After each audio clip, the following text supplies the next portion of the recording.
Mandura Prabu Baladewa. Lah dalah. Kula didandani Baladewa niki men Werkudara. Men modar ha. Aku dandani Werkudara, Ndara Werkudara teko. Wah, ana sing padha rupa karo aku. Bres. Aku Baladewa ora wangun. Aku Baladewa wangun aku. Parsane jajaran sertane bawana. Ayo, iki Nata Mandura Prabu Baladewa. Sapa sing wani karo Nata Mandura Prabu Baladewa maning pituwasi Jalatrana Nampa Weh, lah dalah. Persis. Oh, aku cocok Petruk sing dadi Baladewa. Waduh, entuk dukungan. Ayo coba kowe coba lho. Ana sing mani jajaran sekedar bawana blesanat bodho jajan. Iki Prabu Baladewa. Lah. Bablasan to Baladewa. Hah? Baladewa. Kowe mau muni piye? Baladewa. Wah, ketrucek. Wah. Wah, Gatotkaca kok jenes. Waduh, aku rekoso tenan tru, aku mau ki Antarja wae kok. Wis dadi kok kurang gedhe. Dimas Antarja. Dimas Antarsena. Kurang gedhe sithik. Dimas Antarsena. Diantepke. Dimas Antarsena. Disuarane dicethake ora didokke sithik. Wah. Wah, Gatotkaca kok jenes. Minggir nyuwun pamunten Kamas nyuwun kampunten. Kamas dengkulmu mlocot ora. Wis ngene wae engko sing tak jak omong Kakang Antarja. Kakang Garuda rasah melu omong. Iya Dimas. Ora usah omong, ora bakal omong Dimas. Kene Demes wae. Iki engko ana Antarja karo Kaca tekan kene nek aku pokoke ngaku sampean sing asli tak anggap dheweke sing palsu. Iki tak nggo jalaran nek aku wani karo kadang-dang tuwa. Iya Dimasku lho ora juga Dimas. Ngono ya Kakang Gaca. Iya Dimas. Kok kaya rekoso banget to, Gong? Heeh. Aku tak biasa wae. Aku konangan nek biasa konangan suaramu ki khas banget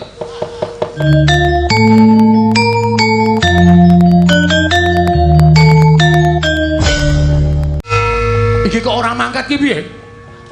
Aku awan iki ra mlebu kok. Lho. Ora mlebu piye? Moh. Aku ora arep melu-melu perkara iki. Tur dasare nuwun sewu, nek aku nyikara karo Petruk karo Bagong kok kayane kuwi ora watake Antasena Pakdhe. Jane perkara iki iso dirembuk sing apik-apik. Ning Petruk karo Bagong ngoyak-yai Prabu Kresna, ngoyak ya ben wong dasare dheke ya butuh. Nek Petruk karo Bagong kuwi ora mboyong Pandhawa lima cacahe sinambi mundi pustaka jaman Dimasada ning Karang Kadempel. Semar lara, kakekne Semar lara. Mongko kembange wong lara ki tekaning pati. Nek nganti Semar ora ana sapa sing kelangan? Tak takon. Sampeyan ki wong tuwa-tuwa isane ming grubyuk rono ora nganggo akal. Kae meneh sing mburi kae. Ngopo? Cek ndasmu. Karo wong tuwa wani. Aku wani karo bapak iki bola-bali wani iki mergane aku mengeling karo bapak. Sone iki aja nganggo akal. Iki nek nganti Kakang Garukaca, Kakang Antarja mentala karo Petruk karo Bagong, kriwikan dadi grojokan geguyon dadi tangisan. Nek nganti Semar ngerti Petruk karo Bagong dikaniaya karo Kakang Garukaca Kakang Antarja, Semar terus tumuli mari lelara ngamuk ning Amarta sapa sing arep ndoke Semar. Lah. Wah, wis parah iki ora. Parah piye? Wis kono mangsa bodho. Ning nyuwun ngapura, aku ora melu-melu perkara iki, Wasi.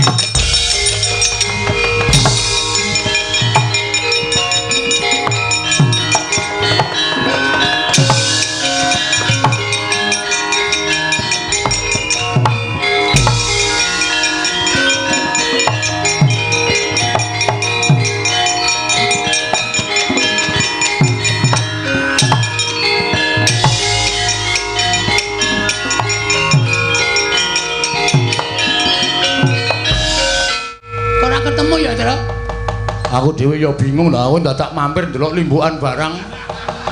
Wis ado le mlayu. Ape? Aku ki nek ora metu Gembos Asmara. Apa? Kuwi lho lagu sing anyar lho apa? Gembos Asmara. Gubuk. Kudu gembos lho. Tak kira nek Gembos Asmara, ning Gubuk Asmara ki nek ora nggo gembos. Oh. Caedan ora. Ha iki terus nek arep dilar goleki. Wah, cilaka iki. Piye ya, Gong? Embo. Kok ning Darawati wae yo. Jujuk Darawati. Nek ning Darawati ngrekoso. Ngrekasane Darawati ana Ndara Sencaki. Nek kowe karo aku wani karo Sinum Prabu Kresna njaluk pustaka Jamus Lima Sada, mungsuhe Ndara Sencaki. Waduh. Modar ya? Heeh.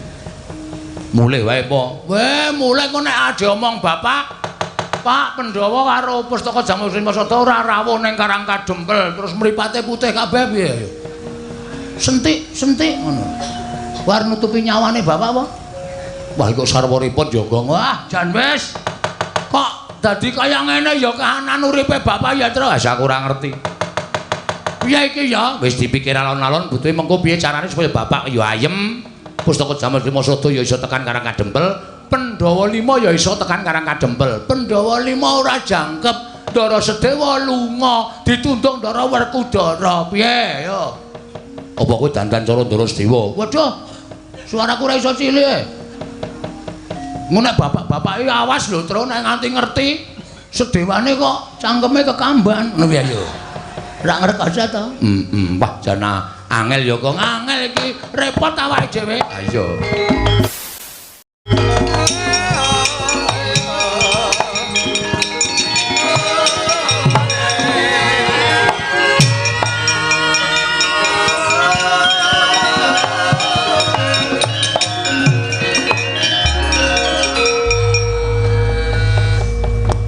Kula kunjuk Ndara. Ha iya tak tampa. Tiba wedhe-wedhe Yayi Patih Angling Darma. Cah petok ora. Ngapain? Lungguh kisor, ngumbek kualat dulu.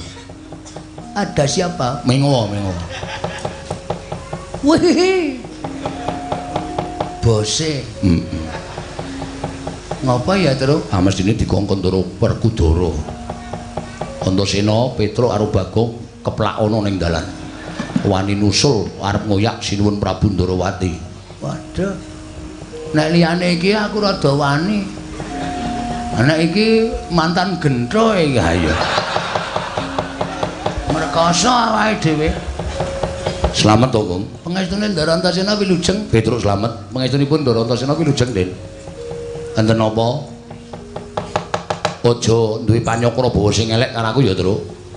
Lah nyatane sampean tiba-tiba datang teng mriki, rawuh mriki lho ya mak tratap to. Wong kula lagi wae gawe geger ngamarta.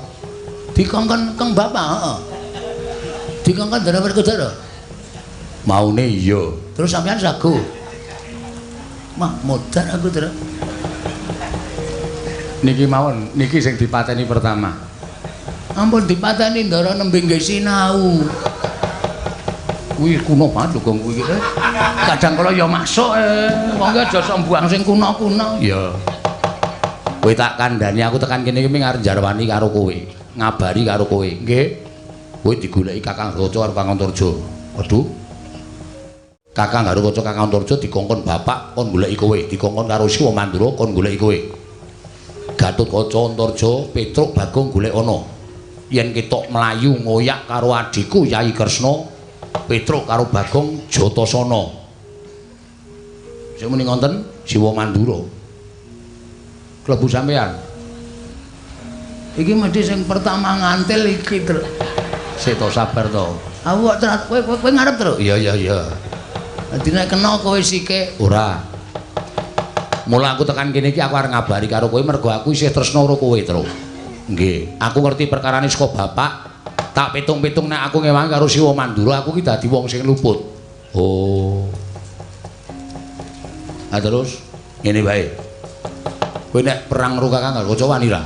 Ambok mudar nek wani. Rika niku otot kawat balung mesi kula maju lagi sedhela candak sira kula diklucuk. Mudar kula. Nek Bagong mungsuh Garukaca wani ora? Mbiyen wani, mbiyen. Saiki wis tuwa ya wis ra wani Mas. Wani tenan Bagong. Wani ambiyen Garukaca ki kalah karo aku. Zaman kapan? Zaman isih 5 tahun. Ha isih cilik kuwi. Ha iso saiki ya mudar tenan. Kalah aku wis ora wani. Nek ora wani mongko iki engko do goleki kowe. Waduh cilaka. Ngene wae.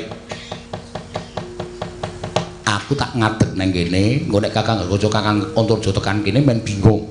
Carane bingung, kowe tak dandani cara Gatotkaca karo Antarja. Engko tak anggap nek wong loro kae Gatotkaca Antarja palsu. Matuk. Ning kula Antarja lho, Antarja. Aku wae suaraku ora iso gedhe lho, Tru. Aku Antarja wae. Gah, rasa kowe mengarep tok nggo ambles bumi nyolongi tela-tela to.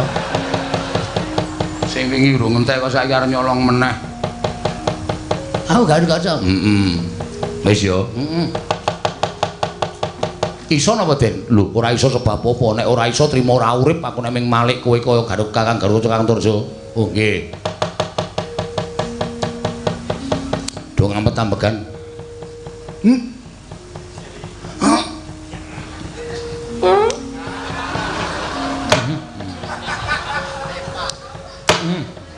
Iki ngopo, Gong? Ngampet tambegan kok mburi metu. Wih, dian pirang sasi truk ora bebuang kowe. Kok batang ambune. Wah, mak sentuh ngono, sak bis mambu kabeh. Nggo namu nek. Sak bis mambu kabeh iki nggo namu. Niat pancen tak uja ya kan. Wis gampang tambahan nggih. Tan samar pamoring sukma sinukmaya. Pinayu ing asepi sumimpen telenging kalbu. Kocap kacarita nalika semanten. Eling-eling Sang Antasena, titah ingkang katarima gesange bebasan wiji sejati wiji mulya sak ciptane dadi sak sedyane ana. Sigra tingkem kang netra nenuwun bareng panguwasaning dat kamurweng dat. Katarimah panuwuning Sang Antasena dening para Jawata. Ical wujuding Lurah Petruk lan Ki Lurah Bagong Wenteh nenggih Raden Antarja Raden Gatotkaca.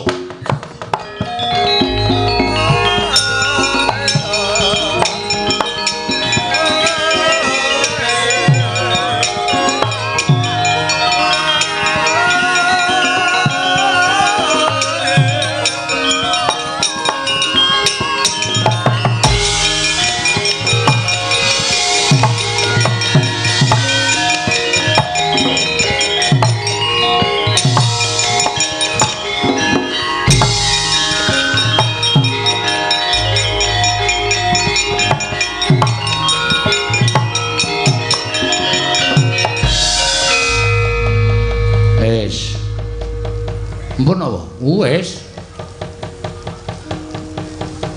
Weh. Gleleng. Gong, aku wis dadi kok. Wis. Wis kaya Ndara Gatotkaca. Kowe madhep rene. Nggih. Tunguk dhuwur, kowe iki kakangku kok. Oh, nggih. Ora usah basa araku. Ya. Nah, semono kuwi suarane pas. Iya, Dimas. Nah. Kakang Gatotkaca tenguk dhuwur.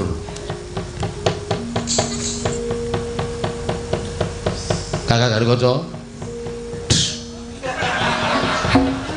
Ngopo kok dadak jeblok bane? Gatotkaca iki nek omong ora mak ngono sih ta, Tru? Kuwi rak Ndara Werkudara ora sades to. Gah aku. Kakang Gatotkaca gadhahipun Kakang Dimas Antasena apa Kang? Kurang gedhe. Hah? Kurang gedhe. Waduh, aku rekoso tenan, Tru. Aku mau ki Antarja wae kok. Wis dadi kok kurang gedhe. Dimas Antarja. Dimas Antasena. Kurang gedhe sithik. Dimas Antasena. Diantepke. Dimas Antasena. Disuarane dicethake ora didokke sithik. Wah. Wah, Gatotkaca kok jenes. Nggih, nyuwun pamunten Kamas, nyuwun pamunten. Kamas-kamas dengkulmu mlocot ora. Wis ngene wae, engko sing tak jak omong Kakang Antarja. Kakang Gatotkaca ora usah melu omong. Iya, Dimas. Ora usah omong, ora bakal omong, Dimas. Agene Demes wae.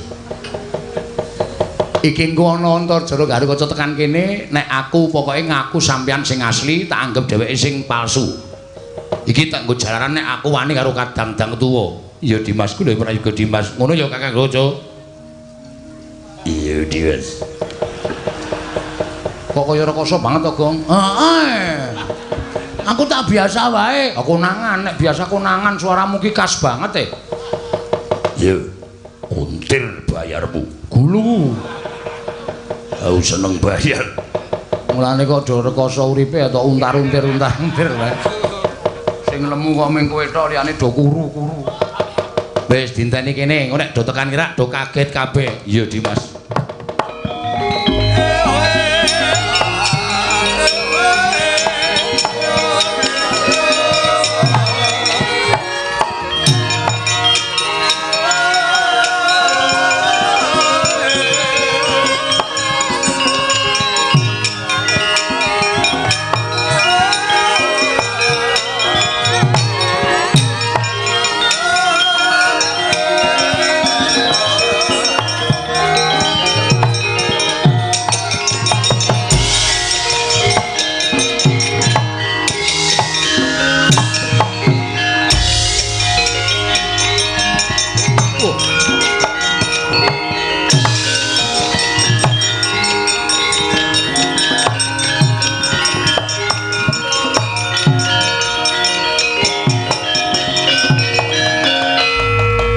Kurdo sroma bangga wakut gati nyomawukat gati nyomawukyat ong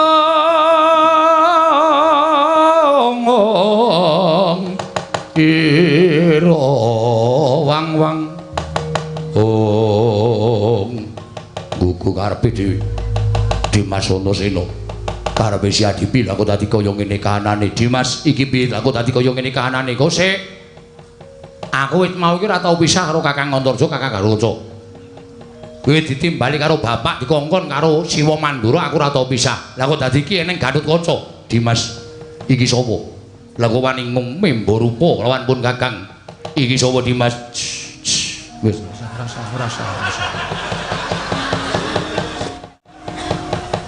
Dimas Antasena iki sapa iki? Kok wani modho rupa, modho rasa karo pun Kakang. Sik Kakang meneng wae iki kok dadi aku bingung. Kono Antarja loro ana Gatotkaca loro iki karepe piye? Mongko nyatane aku ora tau pisah karo Kakang Gatotkaca Kakang Antarja. Kok iki ana Antarja Gatotkaca sing teka ning papan kene cetha kowe telik Mangindrajala ingkang memba kadangku loro. Yen ngono apa kelakon tak jotosi wong telu. Aduh pasti aku.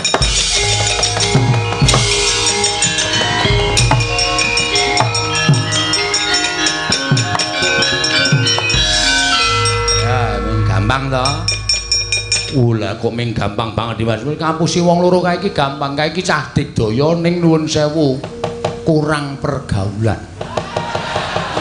Iya Dimas, Dimas jengkolmu mlocot kuwi lho. Wis ora ana mungsuhe kok Dimas. Ayo salin. Salin, Gong. Hah? Salin. Mbok aku tak ngene iki wae. Arep nggo ngopo kowe iki ora? Salin ngono.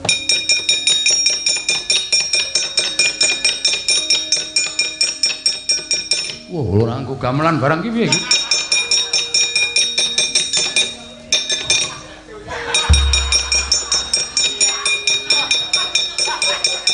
Kecekel e, Truk. Tapi arep dadi Gatotkaca kok emoh salin ora. Kaya asik e. Aku dari Gatotkaca dadi ganteng banget e. Ayo golek-golek cewek. Wo, niatmu pancen mengarep sapenake dhewe ora. Wis. Ning iki urung rampung. Lah terus kaengko nek wong loro kaengko do kandha karo Pak Di Baladewa karo bapak.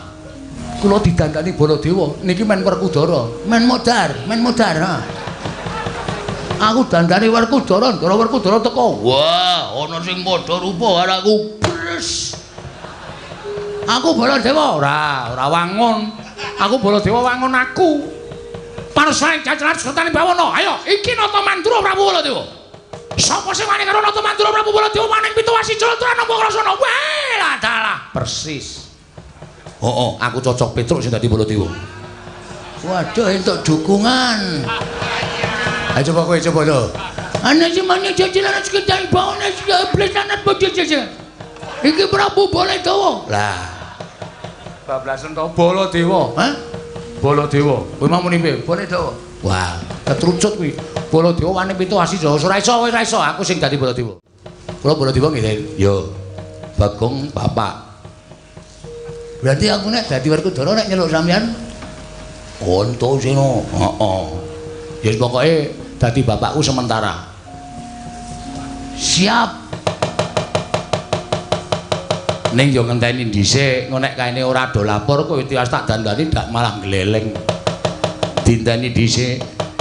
Engko nek ana swara wong sumbar-sumbar Siwa Mandura nesu, lah kowe tak dandani. Lah terus mengke nek Siwa Mandura nesu, kula pripun? Lho, wani gelute padha-padha Baladewa kok. Waduh. Masalah iki. Nek riko nggawa Kyai Nenggala, Truk, kowe tak dandani cara Baladewa ki ora ming tak dandani tok. Nindakne kekuatan lahir batin. Dadi kowe ya digdaya. Ah terus nek Ndara Werkudara nesu, amen tandangi sing dadi Werkudara. Kula dikai kekuatan ya. Kekuatane dipek Petruk kok wis entek. Aku kok ameng-ameng nyawa tresna iki. Ayo nyatane ngono kok wis ora apa-apa. Petruk kandhong bolong. Bagong kowe menyang ndi? Wah, dalah kowe wani nunggu karo Tindayai Prabu Darawati aja lakon dosa. Konangan Baladewa bontot ana krincong sikilmu. Lah nika wis bunga-bunga. Nika wis bunga-bunga. Ayo kowe gek ngampet ambekan, besok nanti ayo kowe.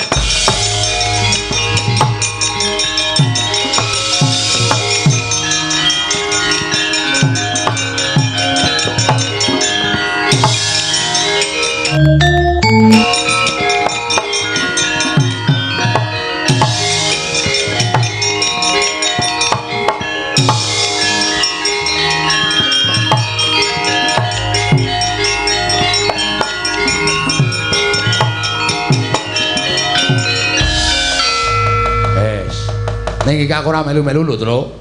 Ora melu pripun? Aku lunga. Waduh. Lunga pripun? Lah kula njur mrene nek diwaneni jak glut-glut ora apa-apa, ora nek kowe kalah. Wah.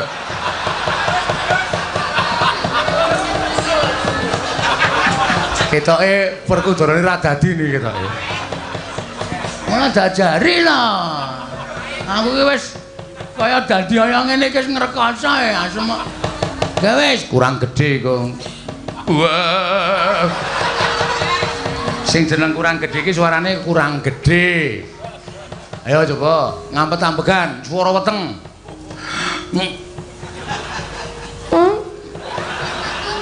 Gedhe ta? Gedhe ning mambu. Mau gedhe kok mambu ra. Oke wis. Wah. Kurang gedhe neh. Sithik, Kas. Wah.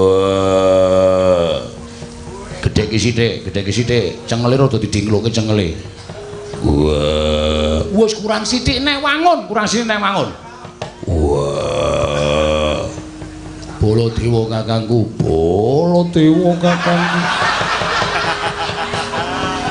Kok munggah kok. Aku ki meneng-meneng sok munggah dhewe.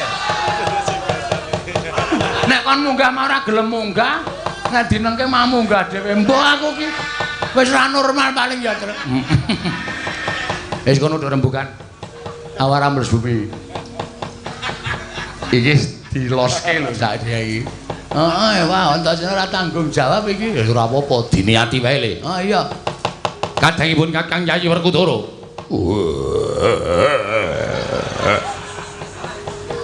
Siadi kudu ngati-ati. Iki bakal ana mungsuh sing nekani. Iya. Aku wis samapta ing gati sawiko diri. Ora munggah medhun. Ajeg. Angel. Diajeke iki angel. Ati saya nek nganggur sedhela kon ajeki angel. Mesti medhun dhewe. Apa? Wis pokoke engko didepi wong loro ya, Gong. Heeh. Eling sadar kowe sandhanganmu Werkudara lho, ora ahok-ahok. Eling nek kowe Werkudara. Pokoke aku tak nyawang kuku Pancanaka terus.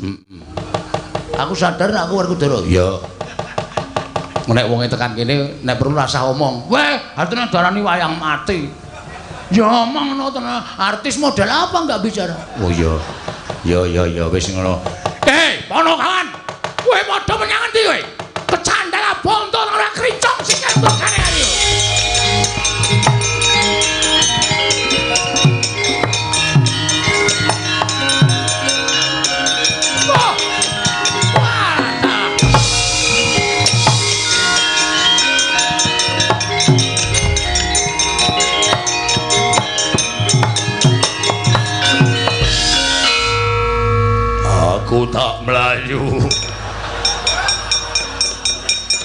Werkudara sane.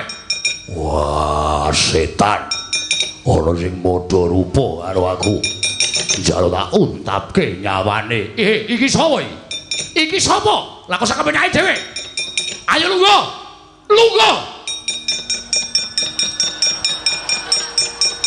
Iki dikon Baladewa sing kuwi kaya manut to ya. Wah, kaya tok getak-getak atiku miris. Iki sapa iki? Aku kok ngadep kaca gedhe-gedhe iki sapa iki? Weh, ya. Takon karo aku Nata Mandura Prabu Baladewa. Wah, setan alasku arepe dhewe. Aku Baladewa. Aja ngawu gawar-ngawur aku Baladewa. Sing mburi kowe sapa?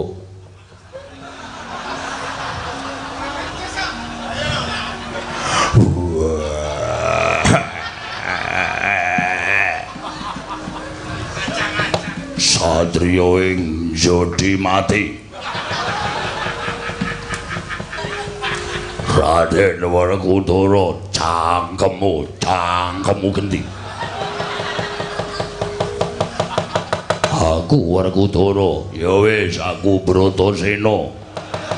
Padha wae, nek padha ya dijolke.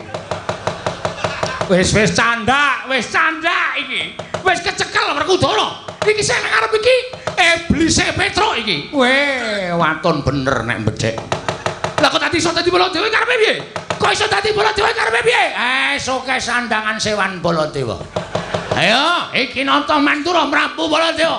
Wah, dalah. Petruk ora ganti ujube greten kula jeblok sawo. Tandangi negare ati.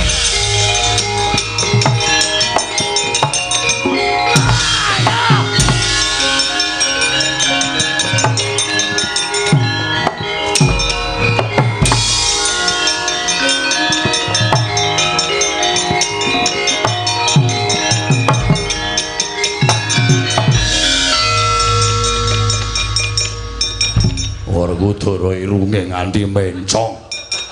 Sik, benake sik. Ayo ngomongin nggo topenge. Wah. Sopo kowe ngaku nganggo sandangan Werkudara? Wah. Aku Werkudara. Wah. Werkudara apa sapa? Werkudara. Kasatriyane ngendi? Kasatriyane Jodiwati. Bojone pira? Bojoku ana tel. Waduh. Wah, duwer.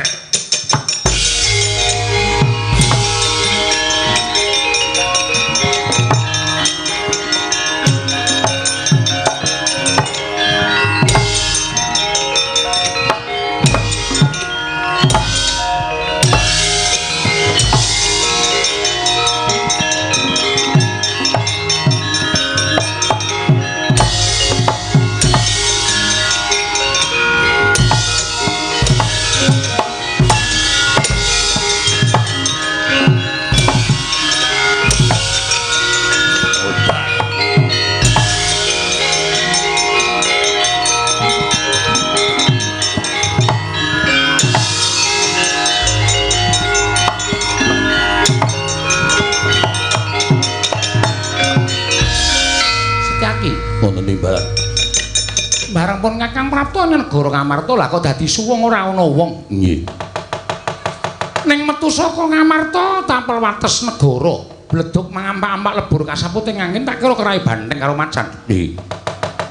Ora pati nduga mono lah kok dadi kae Koko Prabu Mandura kok perang karo Koko Prabu Mandura. Werkudara perang karo Werkudara. Dimas, kowe misah sing endi? Kula tak misah Koko Prabu Mandura. Aku tak misah Werkudara ndak ora rampung-rampung kedadeane.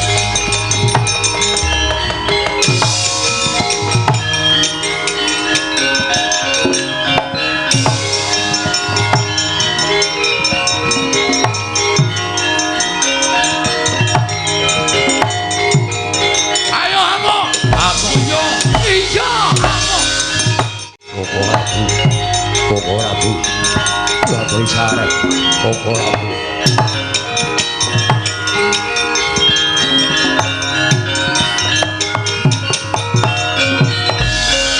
Koko Prabu.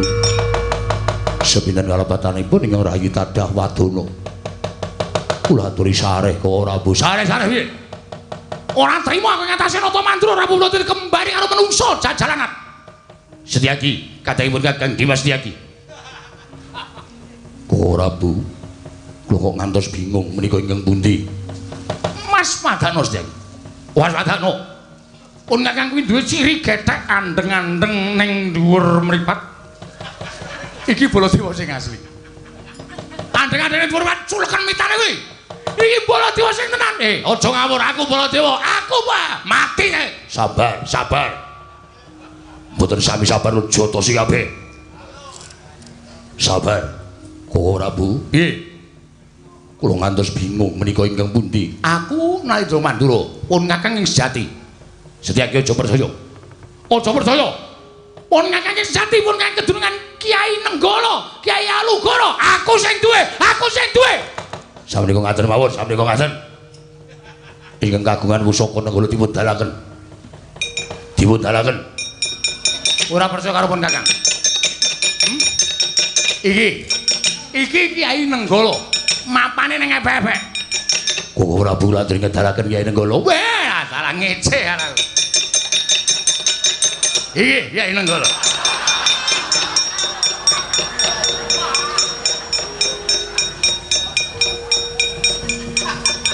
Baladewa kok nggawa graji. Setyaki tak kandhani.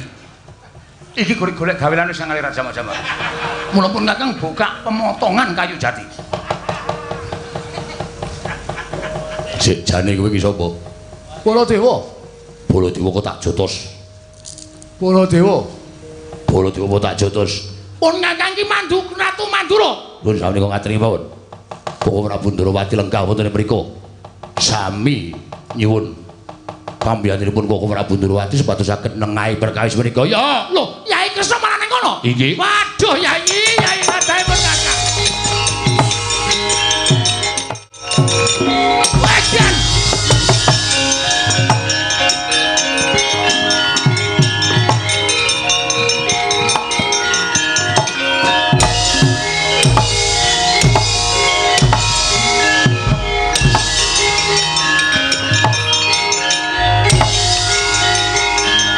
Werkudara, wis ayo.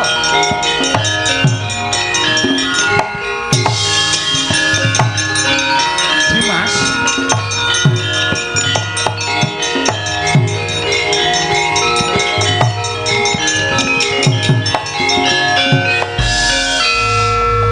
Coba bisa.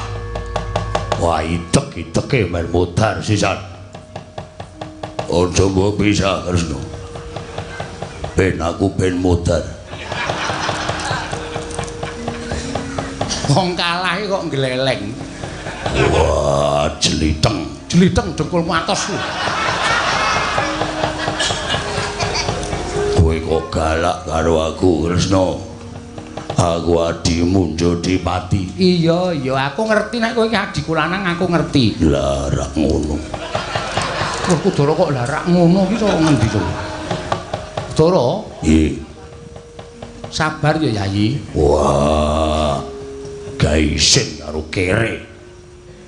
Wah, diece dina karo bojoting Batul Ketibal. Ora asalin cuwek kok Pancanaka modar sisan kowe. Wah. Kresna. Piye? Tolong lindungi aku. Werkudara kok njaluk perlindungan ki cara ngendi? Wah, kono nganggo kuku Pancanaka. Aku ora duwe kuku. Lah kuwi mleno semono gedene kuwi. Mleno iki basa ngendi? Lah sing tok jepit ki apa? Gedang mentah. Gedang mentah kok dicepit sak penake dhewe ora? Iki piye lah kok dadi kahanane kaya ngene iki piye Werkudara aku kok ora ngerti. Kresna aku njaluk pengadilan Yai.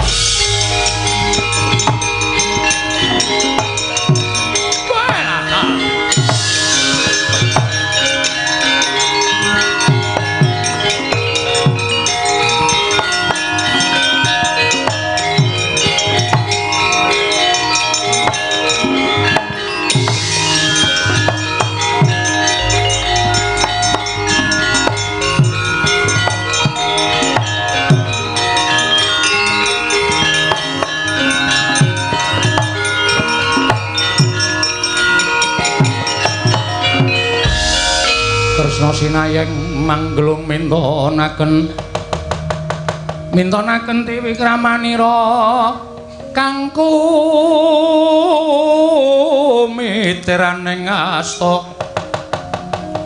kumitiraning asta aneng asta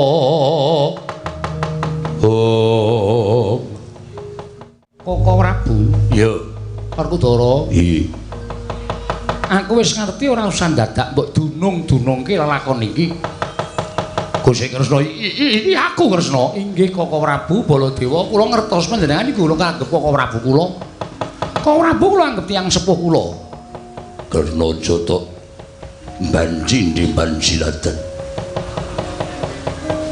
kono to amban siladan aku ngono kok banjindi aku mbok banjiladan aku wegah yen kowe ora adil Kresna iya Werkudara mengko aku adil Dimas iya Kresna piye apa meneh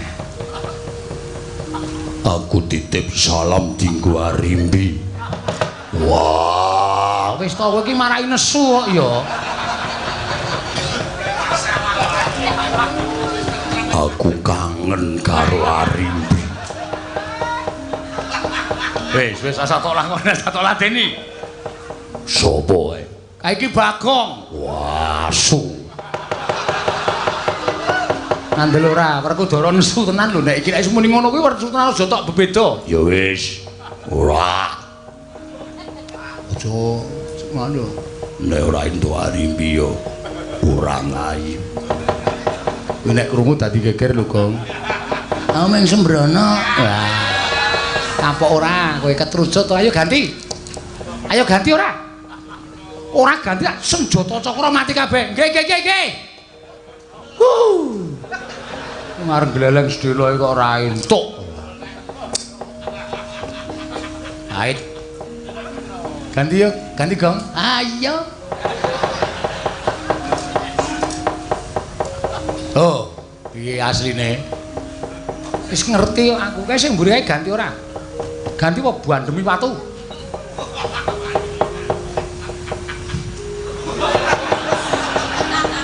masa ngatungi kepel rung mateng diadongke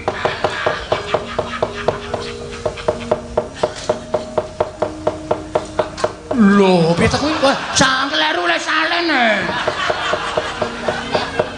Petro iki randangan klumbrak-klumbruk bareng tanggo kok dadi Baladewa lah ngono ki ra mau setan to lak tenan dadi Petro karo Bagong mirah-mirah Rata Mandura inggih Koko Prabu sampun Petro menika ngaten menika temtu wonten ing kengkongkonan coba saiki tak takon karo kowe sing kongkonan sapa bloko ora Gong bloko ndak wong enak-enak iki wonge udut-udutan iki mesti karo cengenges-cengenges kae weruh kesengsarane awake dhewe ayo bloko ya sapa Bagong anu putrane Ndara Werkudara sapa putrane Ndara Werkudara ki sapa sing ragil jenenge sapa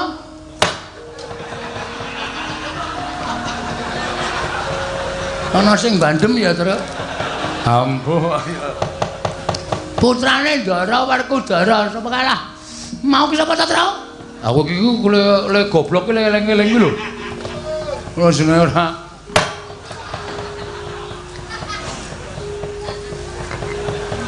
sapa putrane Ndara Werkudara kok isih kenang wae ya sampeyan madhep mriki iya sapa putrane Ndara Werkudara inggih menika weh lah watune saya gedhe kaya iki kok saya antep putrane Ndara Werkudara iya sapa Bagong sapa mengkurep kula ndak dikethaki ora Ndara Antasena mula cahidan kan kok ya iso-isane nglakoni Gusti aja ngurus perkara Antasena siki inggih lajeng paringipun Si Adi kok wis tumuli rawuh ning negara Ngamarta lho sebabipun menapa panjenengan Koko Prabu paring dawuh mekaten lah iki mau Yai Kresna lagi wae budal saka negara Ngamarta jare ngandhakake yen to Ndarawati ke Taman Pegebluk bisane waluya nira Mlata Majati jadi temah mulya yen to kudu ditumbali pustaka Jamus Miang Jimat Lima Sada. Nganti Werkudara ngendhangake Sedewa ditundung lunga merga mbelani karo Yai Kresna. Sedewa ditundung lunga pustaka Jamus Lima Sada mbok asta tumuli siadi kondur marang negara Ndrawati. Kok iki kok tekan negara Ndara ngamarta meneh karepe piye? Lho. Nuwun sewu Prabu. Kula nembe sepisan menika dumugi mriki Prabu estu. Siadi aja gawe-gawe. Siadi aja gawe-gawe. Siadi tekan kene mau karo pun Kakang. Estu kula mboten badhe atur dura. Menawi mboten mitados Setyaki. Mboten dawuh. Mrene Setyaki. Lho niki ngestaken dawuh.